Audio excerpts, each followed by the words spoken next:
Can you hear me now?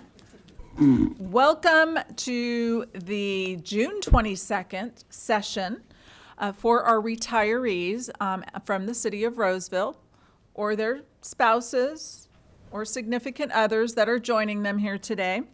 I'm Lisa Aiken, and I'm going to present this afternoon with you, or to you, and with you, actually.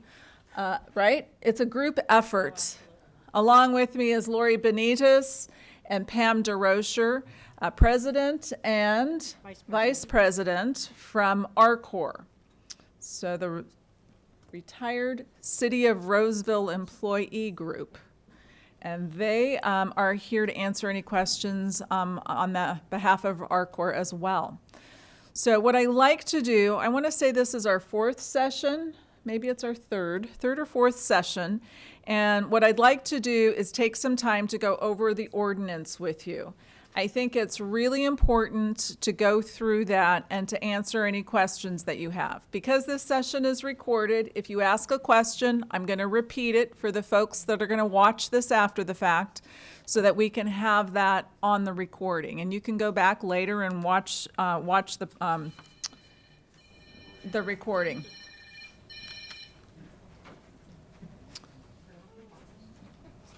So there you go. We've had a request for you to turn off your phones. Thought of it before I walked in. Okay, so these informational sessions are for your benefit. We're doing this because we want to make sure that this information gets articulated to you and that you have an opportunity to get all the information you need to make an informed decision on your behalf. And so we have approximately, I want to also introduce Lori McLean, who's here. She's my left-hand, right-hand person who is helping with this effort as well. And I think we've gotten about 100 irrevocable election forms returned already. So that's a good start. So the deadline is September 30th. You don't have to make any decisions today, but we want to use this opportunity for you to get information. So let's start by going through the ordinance. So it's Ordinance 5496. And there's some key elements. I'm not going to read the whole thing, but I'm going to go through sections of it, and I pulled out what I thought was important. So under the first, Chapter 3.09.010, Retiree Medical Insurance, the city offers retiree medical insurance to former city employees through its contract with the California Public Employees Retirement System, or CalPERS. The next section, current and former city employees eligible for Tier 1 or Tier 2 retiree medical contributions will be permitted to waive participation in the retiree medical benefit described in their MOU and opt into the benefit described in Section 3.09.030, effective the 2017 plan year. So that's the basic foundation about what this is all about. You will have an option to choose to stay tied to the MOU or to go to a flat rate schedule. So Section A, current retirees, halfway down there, it says, will be permitted to elect the benefit described in Section 3.09.030 instead of their MOU-defined city contribution. This election must occur prior to or during the open enrollment period for the 2017 plan year. Next page. Current city employees, future retirees will be permitted to elect the benefits described in that same section instead of the applicable MOU-defined city contribution upon retirement. Members must elect to be subject to these benefits prior to the city's first retiree medical payment. So this section doesn't necessarily apply to any of you, but this would be for current city employees that are going to be retiring. I don't think we have any current city employees in here anyway. The next paragraph, those opting to receive benefits under that section will be required to sign an irrevocable election agreement waiving all rights to their former Tier 1 or Tier 2 city contribution and shall no longer be subject to any future changes to their MOU regarding Tier 1 or Tier 2 contributions. Current and former city employees who elect not to receive benefits under that section will remain eligible for retiree medical benefits pursuant to state law and their applicable MOU. The next section, so this is all effective January 1, 17. Current or former employees who sign the irrevocable election electing to receive benefits under this section will receive a monthly reimbursement by the city for retiree medical insurance premiums as described below. So we have your Tier 1 and your Tier 2, and that's describing the amount that's given. So for each tier, Tier 1 folks, you'll get the contribution up to $1,296. Tier 2 folks, depending on the years of service and the schedule on the following page, that's the percentage of that $1,296 that you will get. Do we have any Tier 2 folks in the room? How many Tier 1 folks do we have in the room? How many folks don't know what tier they're in? Okay, we have a couple of folks that don't know what tier you're in. Okay. Yeah.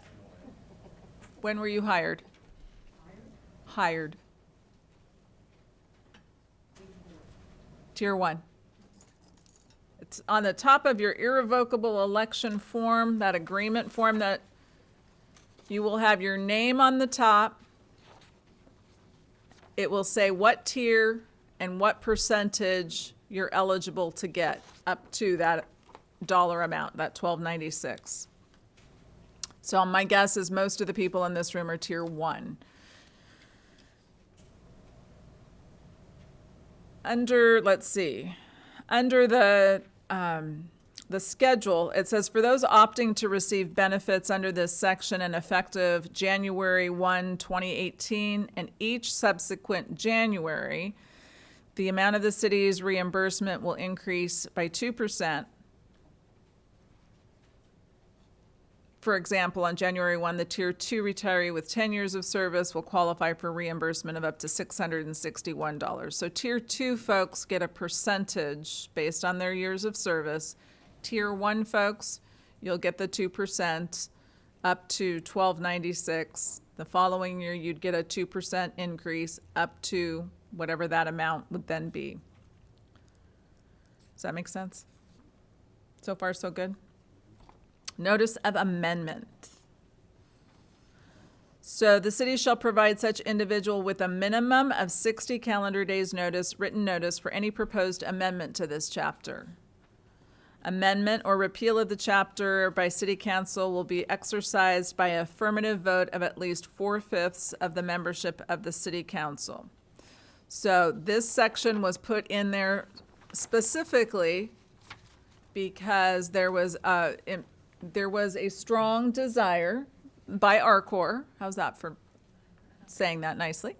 There was a strong desire to make sure that any changes that were going to occur, that there was enough time for the retirees to be notified and that they would then have the ability to speak to council within that time period.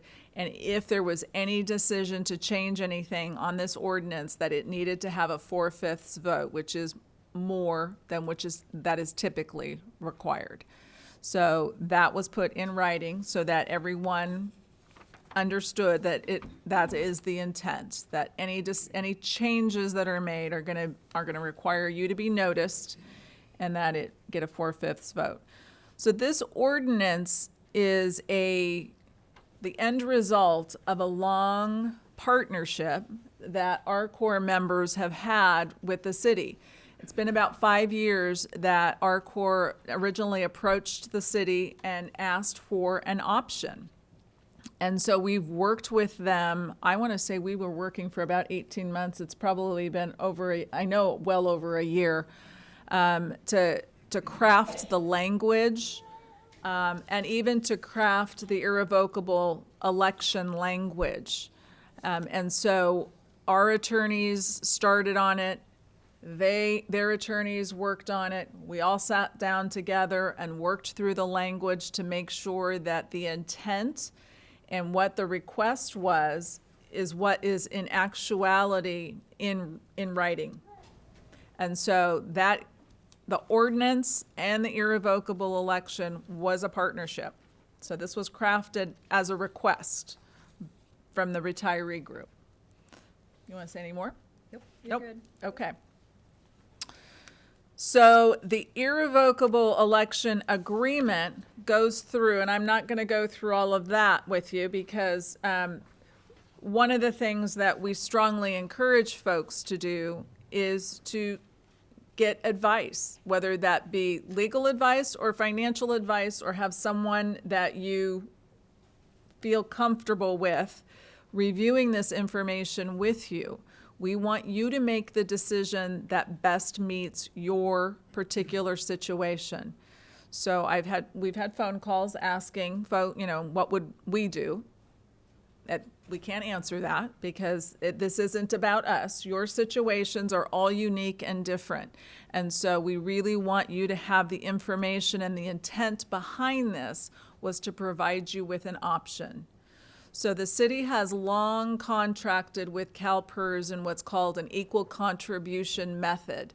And that equal contribution was whatever active employees got, retirees got. And so we're going to be changing that, and the city is going to be contracting with CalPERS at the PEMCA minimum. And so when that change happens and we go to the PEMCA minimum, in 2017, it's going to be $128. So the city is now going to contract with CalPERS, which means from CalPERS' perspective, we can only send them the contracted amount. So we will be sending CalPERS $128, and then whatever difference there is between that PEMCA minimum and your premium for your insurance, whatever insurance you have, that will come out of your warrant, and then we will be reimbursing you that difference. That is the reimbursement process. That is going to be a series of meetings after October. I try to keep these two things separate because they really don't, there's no connection. It's going to affect you, which is a connection, and I get that.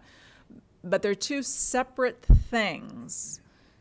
So the meetings now are about the irrevocable election, the ordinance, you making a decision by September 30th. If we do not get a form from you indicating your choice, you will stay as you are. You will stay tied to the MOU. If you don't want that, you need to make sure that you turn in a form. Otherwise, you'll remain as you are. Does that make sense? Any questions so far? If you stay with the MOU, is the reimbursement process still going to stay the same, or will that change? That is an excellent question, and I'm going to repeat it. If you stay with the MOU, will that change the reimbursement process? The reimbursement process is going to change regardless if you stay tied to the MOU or if you go on the flat rate schedule. So the reimbursement process is going to change regardless. That's why I'm trying to keep them separate. It doesn't work, I'll be honest, but I try. Yeah. Does the reimbursement for us, if we choose the election, come from the trust? Interesting. So the question is, does the reimbursement, if you choose either way, come from the trust? No, if you choose to separate from the MOU. If you choose to separate from the MOU. So that's another good question. It doesn't matter. So the trust is being built to ensure long-term sustainability of paying those medical premiums forever, regardless of what you choose. How much funded is I don't know. Last time we went to a meeting, it was 55 million.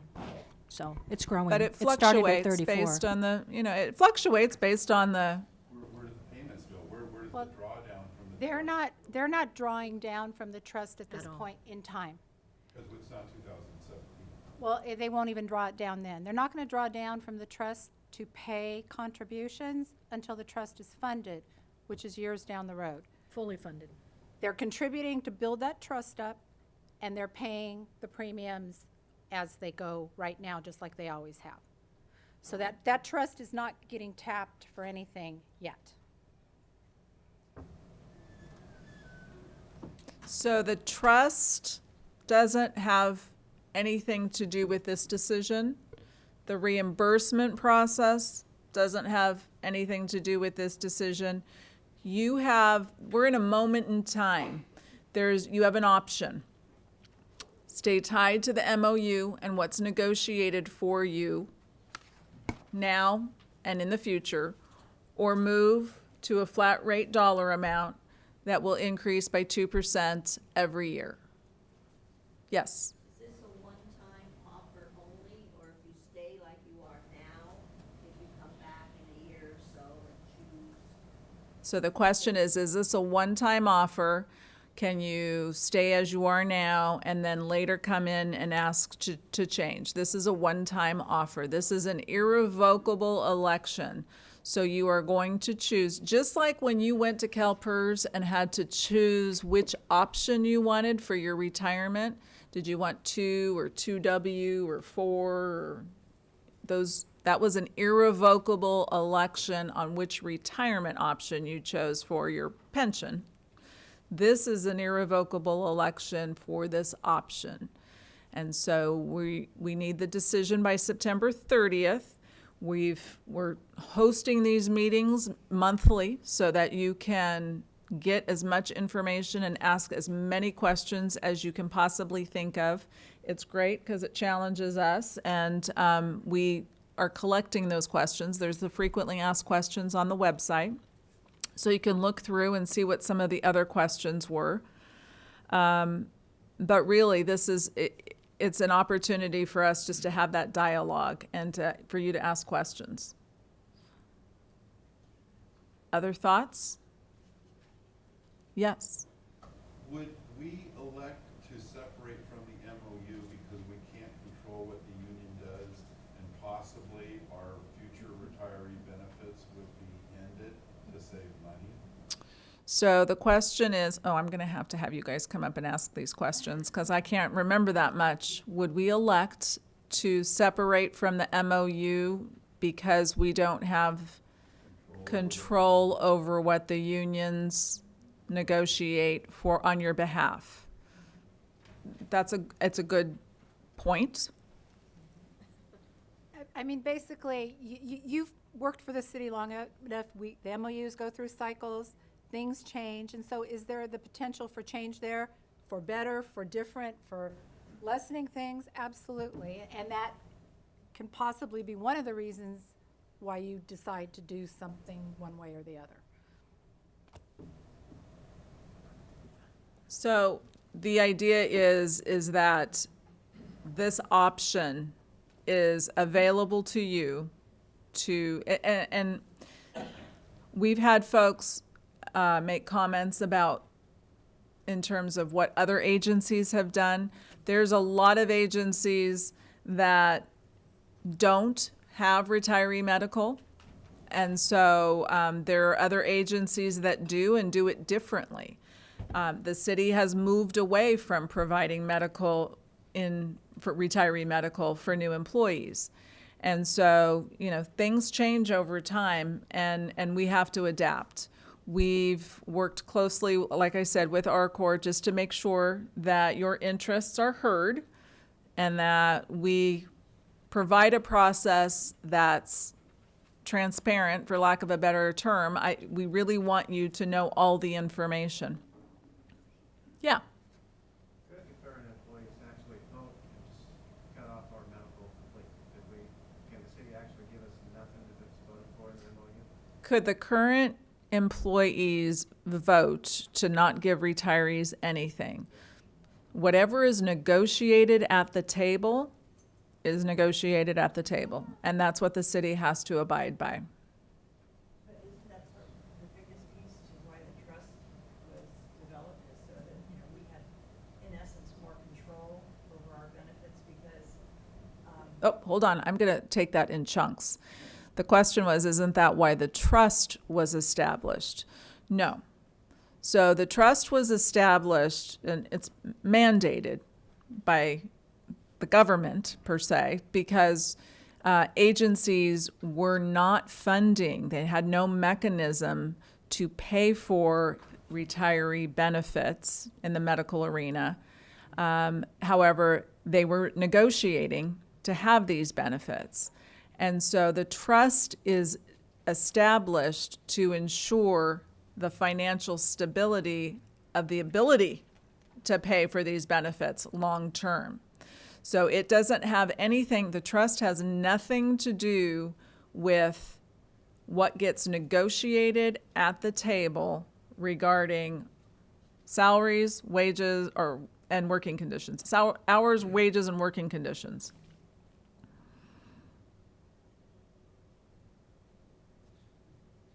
Lisa, I have a question. What I don't understand, I'm not Medicare age yet.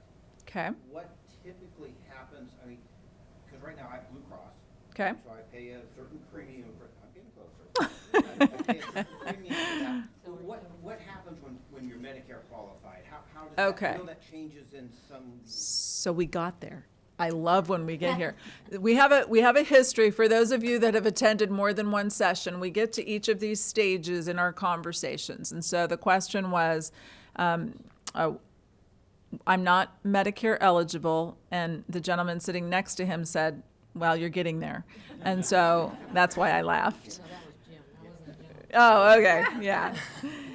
So what happens once I hit Medicare? And so I'm going to answer the question, but I do want you to know we are going to spend some time with our CalPERS Medicare representative, Jamie Pope. She's joined us today and has agreed to be recorded so that we'll have this in perpetuity, right? Because we get a lot of questions about Medicare. So the way it works, and I'm going to have you chime in if I don't capture this correctly, because then I'm going to have to re-record all those sessions because I've given incorrect information. So the premiums that you currently are at are for non-Medicare individuals. Once you hit that 65, that golden age where you're Medicare eligible, CalPERS, for those folks in the room that have contributed to Medicare. We have some retirees who never contributed to Medicare and so therefore are not eligible for Medicare. I did not know that that was such a thing. It is. In your case, since you contributed to Medicare, I presume? I don't know, Okay. Did you only work for the city of Roseville? for the most part, yes. For the most part. Did you only work for the city of Roseville for the most part? So did you contribute to Medicare? Don't know. Okay. So you're one of those unique situations that we'll have to look at. If you did contribute to Medicare, once you hit that 65, CalPERS does this great thing and they automatically put you on Medicare. Sure, I can speak to that. So I want to just backtrack a little bit. First of all, thanks for having me here today. I'm Jamie Pope. I'm with the Office of Stakeholder Relations at CalPERS. And one of the first pieces of the questions had to do with whether or not you're going to be eligible for Medicare to begin with, and kind of who determines that eligibility and things like that. So if there's time permitting, I'd like to kind of spend a minute just to go over that. Is that? Take all the time you want. All right, here we go. So I'm going to take notes.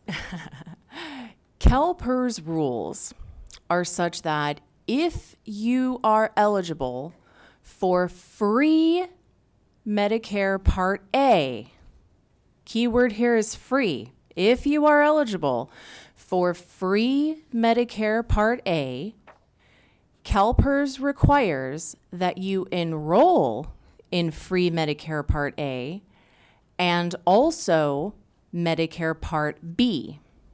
Okay. Now, when it comes to whether or not you are eligible for free Medicare Part A, the Social Security Administration, which of course administers Medicare benefits, is going to make that determination. And you know, a lot of folks think, well, you know, I never paid into Social Security. Maybe, you know, if you were a safety officer, or if, you know, just your contracts throughout your CalPERS covered career weren't coordinated with Social Security, a lot of folks think that they may not be eligible. But, and that would be a reasonable assumption if we weren't talking about the federal government. So never say never when it comes to the feds. They like to make things way more complicated than they need to be, right? So that said, there are all kinds of rules tied to your marriage. So if you are married to a person that is eligible for free Medicare Part A, you may be eligible for free Medicare Part A as determined by the Social Security Administration. So how do you know whether or not you're going to be eligible? You gotta ask. You have to ask the Social Security Administration, because they're the folks that are going to make that determination for you. Now, if they say, sorry, Mr. Smith, you're not eligible for free Medicare Part A at all, we're gonna go ahead and give you a letter that states that you're not eligible for free Medicare Part A, then CalPERS is gonna leave you alone. All we need is the letter saying you're not eligible, and your benefits will remain unchanged forevermore. Okay. Now, if you are eligible for free Medicare Part A, once you reach the age of 65, you will then be required to enroll not only in Medicare Part A, but Medicare Part B. Okay. So A is the free one. That's your hospital care. Part B is outpatient care. Okay. And that's the one that comes with a premium. All right. Now they kind of change, you know, go up or down a few bucks every year. And we think 2016 hovers right around $120 and change for new Medicare enrollees. So when you enroll in Medicare Part B, there is going to be a premium associated with that. So if you are drawing your Social Security check at that time, then the Medicare Part B premium will be automatically deducted right out of that check. So it's one less bill for you to have to worry about. Okay. If you are not receiving a Social Security check, if you're deferring it to a later age or something like that, then what will happen is Medicare will bill you quarterly for that Medicare Part B premium. Okay. Now, there's all kind of rumors that tend to circulate about what Medicare Part B covers too. So, you know, what you'll typically hear is that Medicare Part B is going to cover about 80%, right, of your outpatient care needs. Your plan through CalPERS, whatever plan you have, will then become your supplement to Medicare, or sometimes they call it a secondary plan. Okay. And that's going to pick up where Medicare leaves off. All right. So that's going to leave you fully covered for prescription drug coverage, fully covered for all your labs and, you know, any outpatient care or hospitalization that you might need. Okay. So that's kind of a really long answer to your question, but If you are Medicare qualified, yes. and you also have your secondary, your Blue Cross, don't those premiums change once you become Medicare Yeah. qualified? Yeah. So the question, repeat the question, Sure. the folks at home. The beauty of technology and recording. So to make sure I understand, so what happens to the premiums if you are eligible for Medicare, and once you do enroll in Medicare, what happens to the premium for the supplement plan that you have? And I'm happy to tell you that they drop dramatically. Okay, Medicare is now picking up the lion's share of the cost associated with the coverage. Therefore, the cost for your supplement plan goes down quite a bit. Okay, and you can see that on the rate sheets. It looks like they've printed out some of the rate sheets. So I did. I printed out some of the rate sheets, and I actually, these are the 2017 rate sheets. CalPERS just published those, so you can see those on their website. The other question we get a lot of is if you're Medicare age and your spouse is not, how does that work? So they have what's called a combination plan. So the rates on here, on this sheet, will tell you that the basic monthly rate, if it's just a single person, you would see the rates for, or if everyone is in the basic plan, which is non-Medicare eligible, then you've got the supplement, the managed Medicare monthly rate, and then the combination rate is on the bottom, depending on who's 65 first, the member or their spouse. And on the back, it's just the opposite. There's a combination monthly rate if the reverse happens. So you can see the rates drastically drop once you're in Medicare. At the bottom of page 1, this combination monthly rate, that is the employee turning 65 first? Yes, employee in M means it's the Medicare. Dependent in B is the basic rate, the basic plan. So on the back, you'll see that if the employee is the basic rate and the dependent's already in Medicare. So they just give you two different scenarios. Okay. So, Jamie? Yes. I worked considerably before the city of Roseville, and I have my 40 quarters in Social Security. Does that make me eligible for this free Part A? It probably does, you know, but, I've been told from Social Security that I'm entitled to X monthly benefit, so. okay. So it sounds like you probably are, but remember, you know, CalPERS doesn't make the call on that. That's Social Security. So, I mean, I wouldn't quote me on that. I would verify with Medicare to make sure that you're eligible for free Medicare Part A. Having that in mind, at 65, Mm-hmm. I will enroll in Medicare and be required to enroll in Part B. That's correct. And let me repeat that for recording purposes. So the question was, so then, assuming you are eligible for free Medicare Part A, upon turning age 65, you will enroll in both Medicare Part A and Medicare Part B, and that is correct. Okay. And then finally, Mm-hmm. on this, maybe Lisa can address this more directly. At that point that I enroll in Part B, does what happens to be, let's say I take the 1296 election right now, does any part of that 1296 contributed by the city go to Part B? So the question is, when on Medicare and I am now having to pay this $120 Medicare Part B fee. 140 premium. Depends on what you make. So it ranges. So, and that's what we've heard. I've heard it's anywhere, I've learned so much in these meetings. I've heard it's anywhere from 110 to 130. You're now telling me 140. So there's a range depending on how much money you make. They will charge you for that Part B. The city's reimbursement of up to a certain dollar amount is only for the medical plan through CalPERS. It will not reimburse you for that Medicare Part B, those costs. So I'm not on I'm getting conflicting information that people are already in that situation and the city is paying into So something at the point. That he's they're- telling me that he's getting conflicting information from people that they are getting reimbursed. That's not true. We never have, and it's not part of the city's contracted plan. In a previous session, there were some members whose family members worked for the state, and the state does reimburse for that piece. And that's just a different program.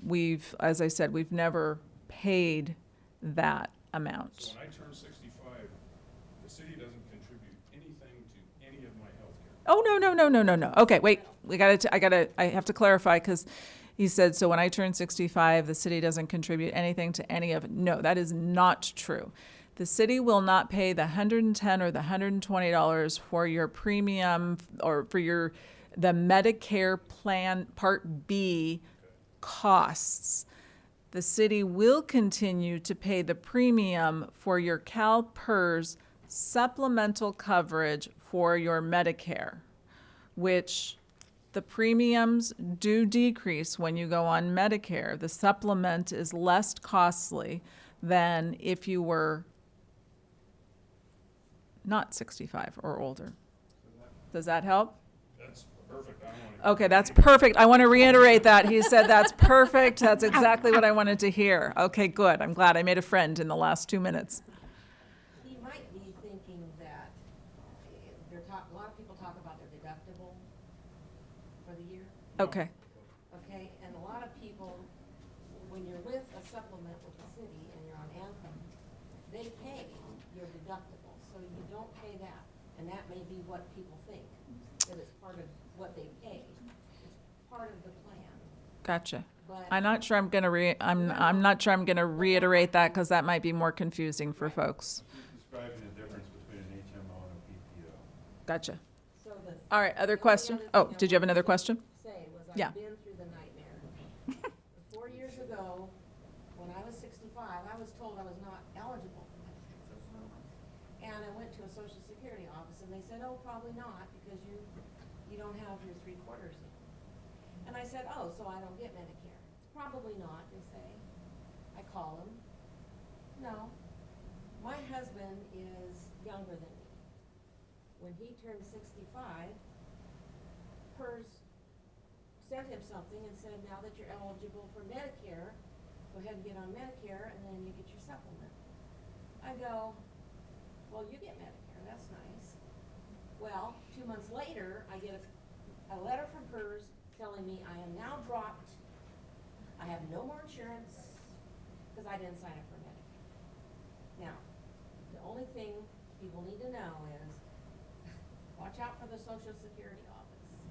And make sure that you apply for your benefits 2 months in advance. And because they told me I probably wouldn't get it, I didn't submit an application. And I almost didn't get a Medicare. And the only reason I get it is because I'm married to a guy who gets it. And how do you know these things? But goes along with what you're saying. Other than that, I could not figure out. I was so can't- confused. I It was can't a r- nightmare. Get it in writing. How's that? Get everything in writing Well, from it's them. too late No, now. but I mean, for those of you listening, I can't reiterate the But I story, had but my- just apply, I yeah, had my Social Security papers. yeah. It didn't say in there I was eligible for Medicare. I was only Gotcha. eligible because I'm married to somebody who's on it. Gotcha. And they didn't want to tell me that part, I guess. Question So in be the back? careful. Just that the Social Security Administration, all of it depends on who you're talking to. And it's, a friend of mine left the school district and she was gone for 4 years and they said her ex-husband passed away, so she was eligible for Social Security or for a portion of his pension because she had a PERS pension. They said, no, you get nothing. So she got nothing for 4 years and then found out she was eligible and they will go back 6 months and that's it. So it pays to continue. Double to ask check, the question, yes. yeah. Get things in writing, double check. Yes, question. So once, if the city is supplementing the social, Medicare, and the policy the premium drops, the part that we're paying will also probably go away because you're gonna be under that. Some people are paying well over $100 or $200. Okay. to have their- So the question is, for those of us that are paying more than what the city reimburses. So the city's currently at $1,272 this year. Next year, it'll pay up to $1,296. So if you retire and you have dependents that you're covering, you could very well, depending on the plan that you've chosen, you could be paying out-of-pocket expenses. So when you get to 65 and the premium drops, because you've now gone on to the supplement to Medicare, you may not have out-of-pocket expenses. That's correct. It's always, we're only paying up to a certain dollar amount. I'm sure the premiums over the next 10 years are gonna keep going up. And we're gonna- Let's hope not. At some point, they have to stop, don't they? Wishful thinking, I know. I had to make you laugh. Look at everybody's laughing. Okay, and so the city pays up to $1,296, but we're only paying what the amount of the coverage costs you. So we've also had the question, well, do I get that in, the remainder in cash? No. Whatever if your plan is $750 a month, we're going to pay you $750 a month. Actually, next year, we're going to pay CalPERS $128, and then we're going to pay you, let's see how good my math is. Oh, that's not. We're going to pay you the difference. How's that? Yes? Is there going to be a difference in the benefits through the various medical plans? I don't know what PENFIT is, So is, contracting a new contract. are there going to be differences in the medical plan, the coverage in the plans? No. We don't really control what coverage is in the plans. We contract with CalPERS to get certain types of insurance, and then whatever's in those plans is what we're bound to. So there isn't an intent to change any of those. Now, once you get to Medicare age, and you're on Medicare, the options that you have are going to drastically change. They've just changed. They used to offer like 13 different plans, and now they offer 3. And one is United Healthcare, one is Kaiser, and the other is one of the CalPERS choice, one of those. And the reason they did that was United Healthcare is the Medicare provider. And so you can go anywhere in the world and either find a Medicare doctor or a United Healthcare doctor. And that came up, one of our retirees spends 6 months in Spain and 6 months in the States. And so if, she and her family need coverage outside of the United States, they have the ability to do that. There's some great, and I have to tell you, I listened to a 30-minute webinar on CalPERS website about Medicare. Why do you think I did that? After the first session, I was bombarded with all of these Medicare questions, and I thought, wow, I better get up to speed. CalPERS has done a really nice job putting informational material on their website. So I would highly encourage you look through some of those videos and some of the material that's on their website. It's really, really good. Yes, question? When we get reimbursed, the amount, is that gonna be taxable? So it's currently not, because it's part of healthcare. The only reason I'm saying that currently not, because I don't know what's going to happen in the future in terms of if the government determines that that is now going to be taxable. Are we going to continue negotiating with CalPERS to see if we can get that fixed? And I'm sorry, I didn't ask your question. So the question was, when we get reimbursed, is that going to be taxable? And my answer was no, not at this moment in time. And so the second question was, are we going to continue to negotiate with CalPERS to see if we can get that fixed?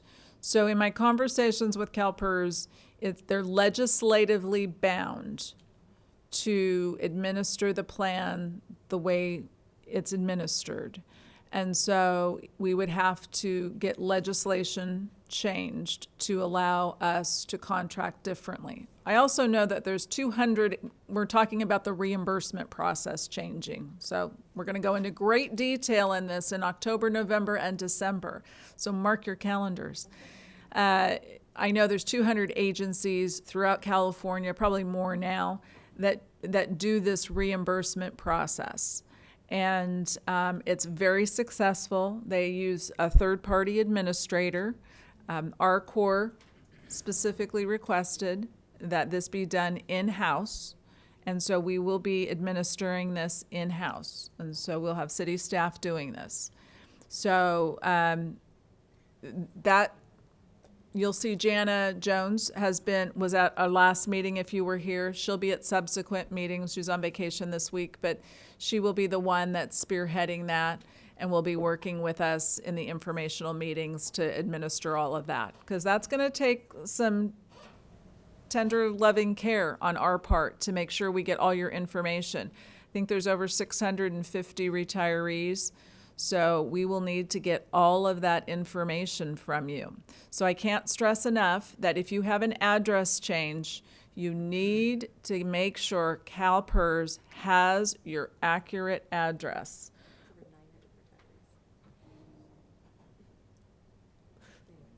So the address that's in the CalPERS system is what we're extracting to send you notifications. So please, please, please. We get, some folks will be sending mail out, and you guys are traveling so much that, you know, you've halted your mail for various reasons. So we'll wait a little while and resend it to you. Yes? I called CalPERS about changing my address, and she said, oh, you probably don't want to do that if you're temporary, because if you change it, then you may be subject to a premium increase because you're in a different state. Oh, interesting. I love these sessions. So the question, or the comment was, we had a member who called PERS to change her address temporarily, and they told her that she may not want to do that because then she would have a rate increase due to being out of state. May I speak to that? Yes, Okay. please. Did you like my? Subtle hints, subtle hints. Yes. Regarding that, the way that the MyCalPERS system works is we have the capability of entering both a mailing address and a physical address. And the address that we use to determine health plan eligibility via your zip code is with your physical address. So you can change your mailing address as many times as you want from here to Timbuktu, and it will not at all affect your health benefit eligibility. But as soon as you go change in that physical address, that's when, you know, depending on the zip code change, and especially if you're going out of state, that's going to impact the different health plans that we have available to you. And so, you know, I spent many years as a retirement counselor. And so one of the things that we would advise is, you know, if you're going to be traveling the country for the next few weeks and you don't want to have the post office hold your mail, then, you know, you can go ahead and temporarily change your mailing address to, you know, a friend or family member, you know, send it to your sister's house for the time being. And then as soon as you get back, you can update that. And it's very easy to update your address. You could do it online via your MyCalPERS account, or you can give us a call and we can change that for you over the phone. Yeah. Well, suppose you live in two states, 6 months in one state, 6 months in the other. And so what I heard you just say is that, like with your CalPERS care,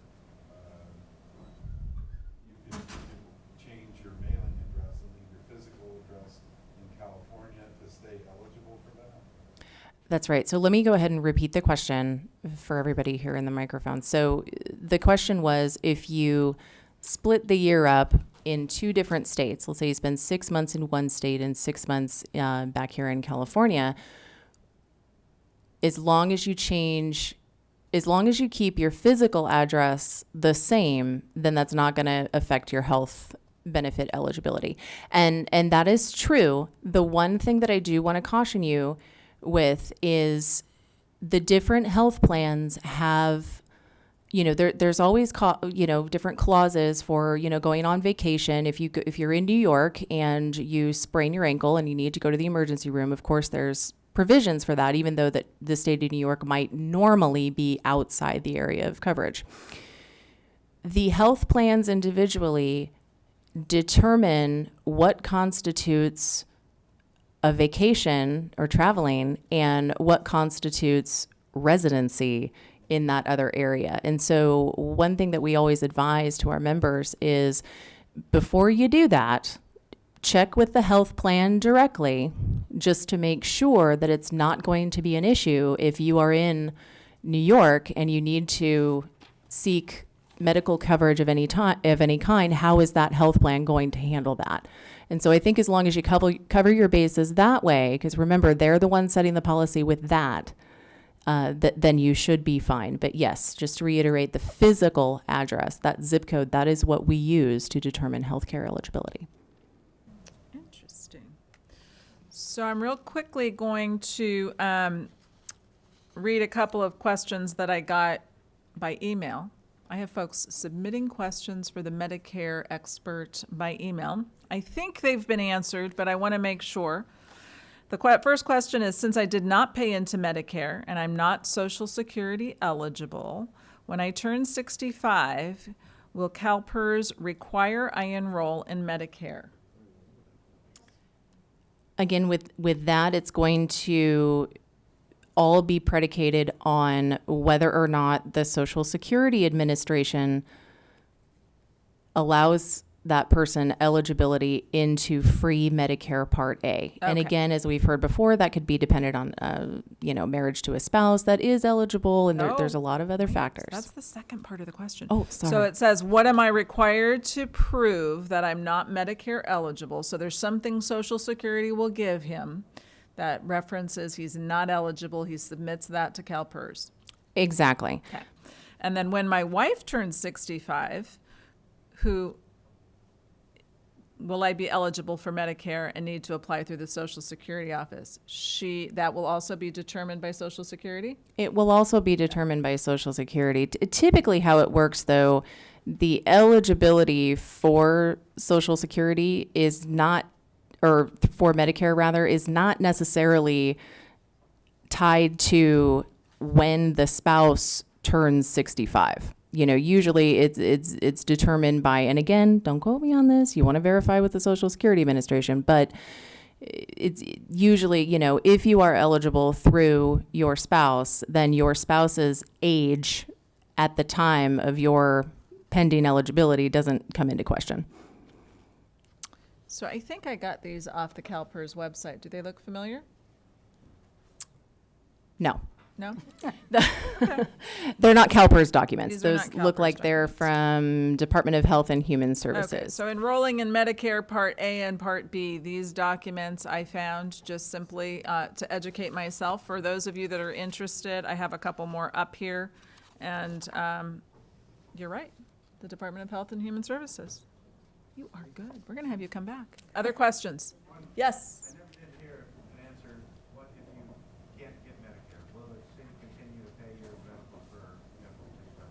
Yes. So if you are not eligible for Medicare, which I learned that folks aren't eligible, that have only worked for the city of Roseville for the duration of, time, and there was a point in time, funny story, day before yesterday, I was looking through a file for something completely different. And what did I find? I found the original document from back in the day about when these decisions were being made about pulling out of Social Security and then this option transitioning. And so I found that a little entertaining that I was supposed to find these original documents for some reason. So for those folks, you'll have the city's health care coverage for the duration of your lifespan and that of your dependents if you have those. Yes? Hang on just a second, one right behind you. Just real quick, what's the historical raise in the medical? Oh, so here's the question. Real quick, what's... Simple question. Over a 10-year period, real quick, Lisa, pull that out of your head. What's the historical? Actually, we have those documents for you.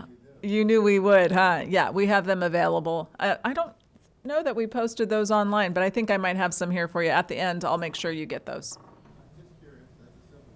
It's a simple question. What's the historic rate of the city's premiums? Okay. Yeah, we were talking about the reimbursements. How will that be administered? Will it be sent like with a check, or can you have the option of direct deposit? Oh, please, please. So reimbursement, he's asking a question about the reimbursement process, which we're going to talk about in October, November, and December. And he wants to know if that will be handled by check, preferably not, or direct deposit. Please, please, please, please. Direct deposit is going to be so much easier. So if we can go that route, we would greatly appreciate all of our retirees doing direct deposit. All right, any other questions? Thoughts? Was this helpful? Yes, thank you. Yes, it was helpful. Thank you, Jamie, for coming. I think we might solicit you again at a later time to talk about more things, because I know that there's always questions, and maybe we can, if you have questions that you'd like to email me, I'll be taking Jamie's card and information and see if we can't get a direct connection. So I'll be available for a little bit after if you want to